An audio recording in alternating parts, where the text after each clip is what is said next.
c'est toutes des essences qui vont très vite. Le problème du hêtre, c'est que vous allez partir sur une essence qui est quand même avec une croissance assez lente. D'accord.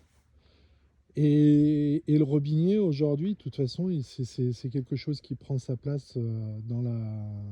Enfin, parce qu'il y avait quand même pas mal d'opposition avec le robinier il y a encore pas si longtemps que ça. Et maintenant, il est de plus en plus présent en demande. Ah, bah, bien sûr, le robinier à l'heure actuelle, c'est une espèce parmi d'autres, mais qui est résistante au changement climatique. C'est-à-dire qu'il a des facultés d'adaptation, des facultés de croissance sur des sols qui ne sont pas forcément propices, qui sont impressionnantes. Et on va le retrouver après, généralement en usage, pourquoi? Pour des terrasses, Alors voilà, le gros avantage de l'acacia, c'est qu'à l'heure actuelle, c'est un bois qui est imputrescible, donc qui ne pourrit pas. Donc derrière, il a tout un tas d'utilités possibles, que ce soit en aménagement extérieur, du bardage, plutôt du mobilier extérieur, de la terrasse, des choses comme ça. Donc derrière, il y a vraiment un réel attrait pour ce futur bois.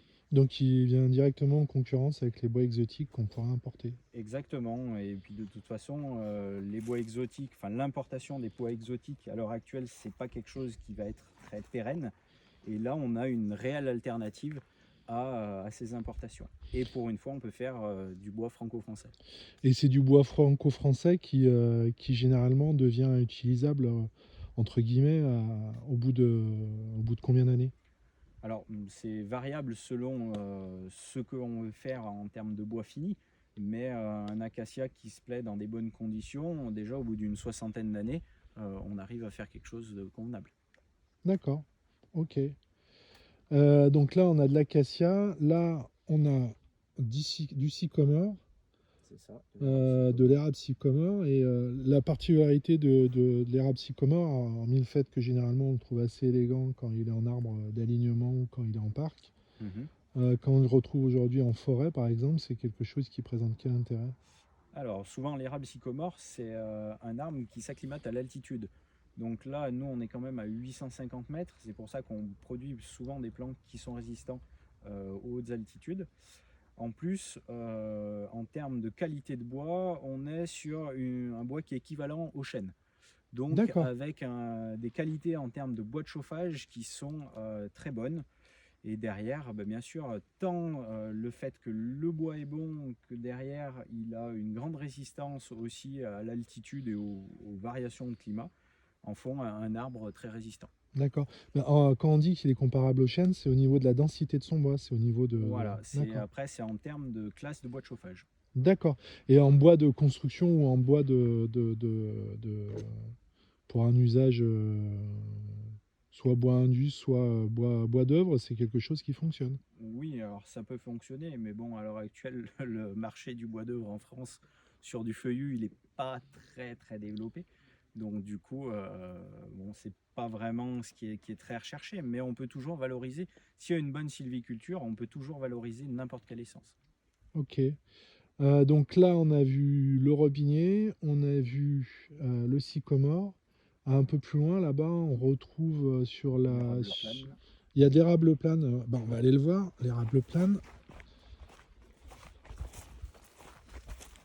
Alors, il va falloir me le montrer parce que moi, je pense que je suis capable de me planter, hein. Donc, c'est bien celui-là. Voilà, c'est Ok, celui-là.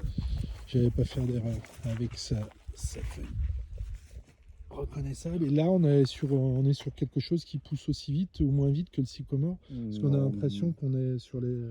c'est plus ou moins la même vitesse de croissance.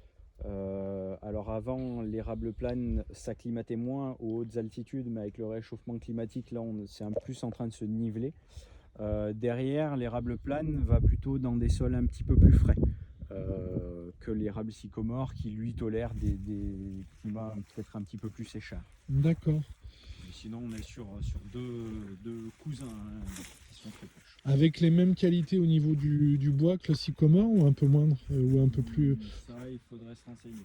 Parce que ça, on sait que l'érable, il a une grosse qualité, il a une vitesse d'absorption du CO2. Enfin, il se nourrit énormément il pousse vite, il absorbe énormément de CO2, donc il a beaucoup de qualité de ce côté-là.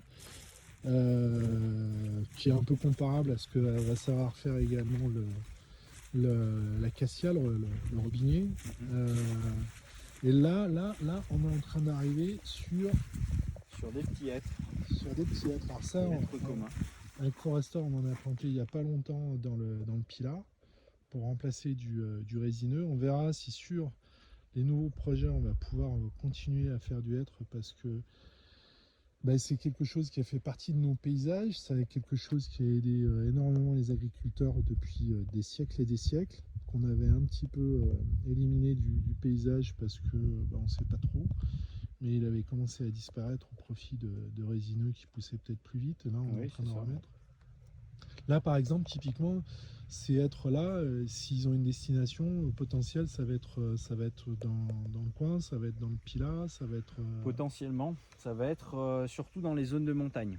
C'est-à-dire que le hêtre, à l'heure actuelle, avec le réchauffement climatique, il lui faut quand même un petit peu d'altitude pour que, une fois qu'il est planté, il puisse survivre pendant plusieurs années. D'accord. Donc là, on a nos amis les hêtres partir sur des zones d'altitude. D'accord, il a ceci de commun d'être dans la même famille que les châtaigniers et que les chênes, c'est un fagacé, c'est ça hein. Mais lui, normalement, il va un petit peu plus vite que son compère le chêne. C'est pour ça qu'il était... Je parle pas sur la fin du cycle, mais sur le démarrage du cycle, il a tendance un petit peu à aller un chouïa plus vite. Là, on est en train d'arriver sur quoi là? Là, on est sur les châtaigniers. Voilà, donc les cousins. Voilà, les jeunes châtaigniers qui sont en pleine pousse. Et qui font plus de feuilles tout de suite, très vite. Là, on est sur, par rapport au hêtre qu'on a vu juste avant, on est quand même sur un arbre qui a une croissance assez rapide. Alors l'acacia, on peut dire que c'est vraiment, lui, c'est le sprinter de tous. C'est celui qui a vraiment la pousse la plus importante. Et derrière, après, on est sur du châtaignier, mais même aussi le chêne rouge d'Amérique pousse lui aussi très vite. D'accord. Chêne rouge d'Amérique. Là, on est sur des plants de 1 an. Donc, tous ces plants-là, à la fin de la saison, ils vont faire entre 30 et 50 cm. Ah oui, d'accord. Donc, ils vont doubler de taille encore. Ils vont pousser encore jusqu'à fin septembre. Jusqu'à ce que les froids hivernaux commencent à arriver. Et c'est ça qui va donner le coup d'arrêt à la pousse. Ok. Question au niveau de là sur la zone qu'on est en train de regarder, j'ai fait un tour d'horizon rapide. Là, on est en train de regarder comme ça, à vue de nez, on est en train de regarder combien d'arbres en train de se préparer. À vue de nez, il y en a une cinquantaine de mille facilement en feuillus. D'accord. Ok. Là, on a 50 000 arbres en train de pousser. 50 000 arbres, plus tous ceux qui sont sous les ombrières. Là derrière, après, on passe à 500 000.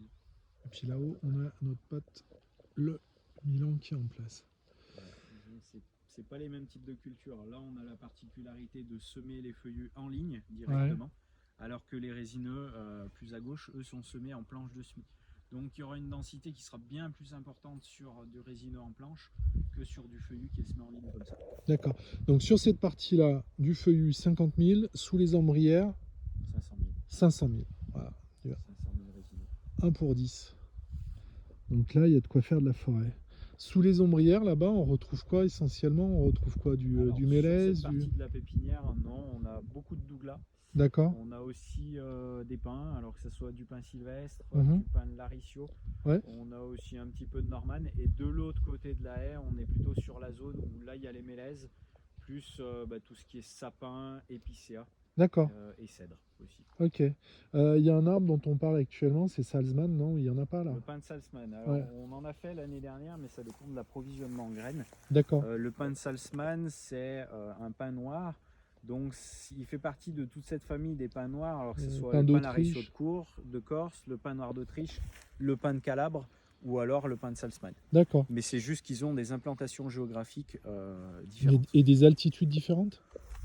Oui, alors le pin Laricio de Corse par exemple montera plus en altitude, mais c'est surtout, globalement, ils sont tous cousins, c'est juste qu'ils ont été un petit peu disséminés par l'homme principalement à des positions géographiques différentes. D'accord, ok.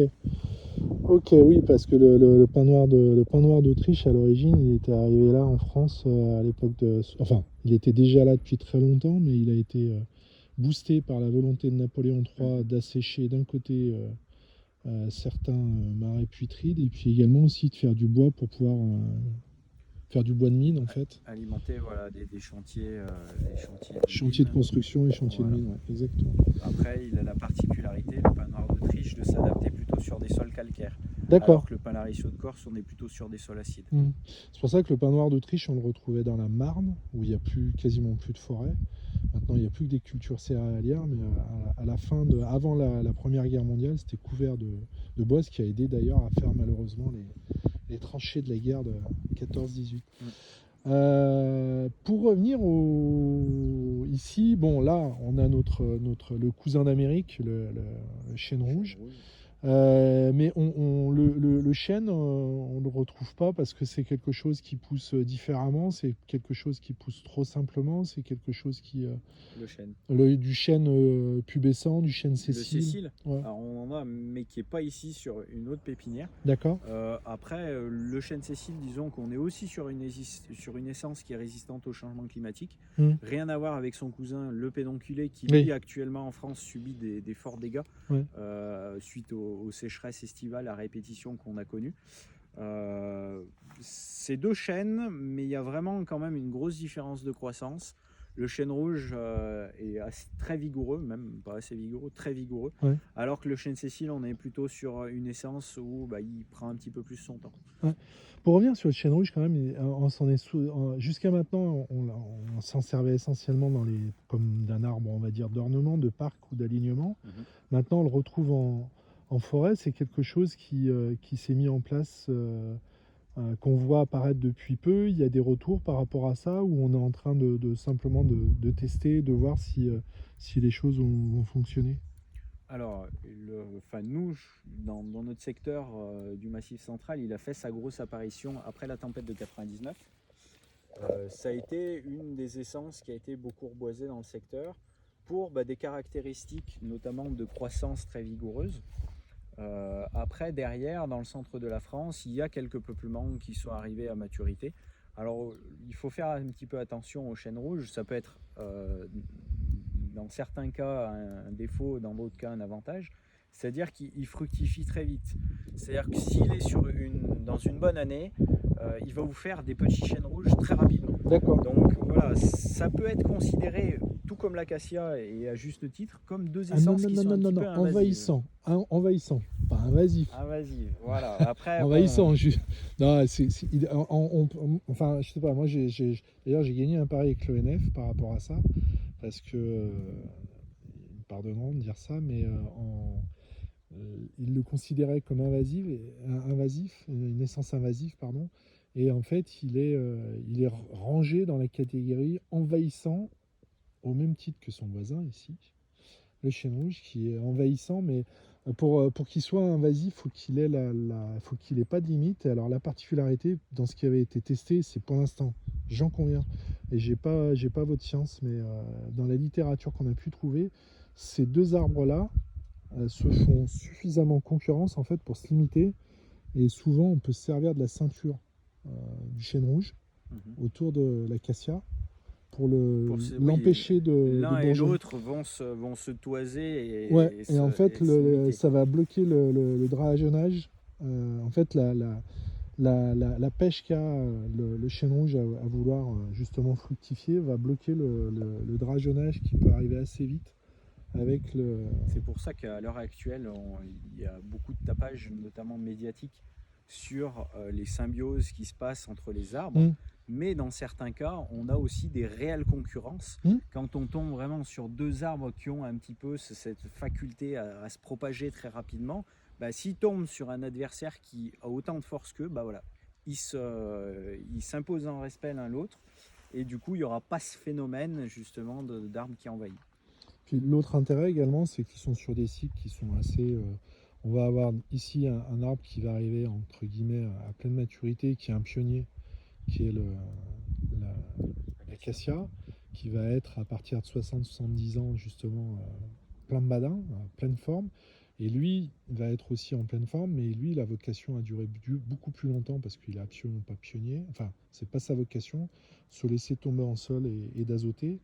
Donc on a une espèce de complémentarité qui existe et puis généralement aussi qui peut permettre avec nos amis qu'on avait là-bas, que ce soit les hêtres ou que ce soit les érables, d'arriver à avoir une gamme assez complète quand on arrive à constituer une forêt avec plein d'essence, avec plein de diversité. Voilà, on va essayer d'aller voir après, on va aller voir nos amis Mélèze et Cèdre qui sont dans la parcelle d'à côté et puis on vous retrouve tout de suite. Hop.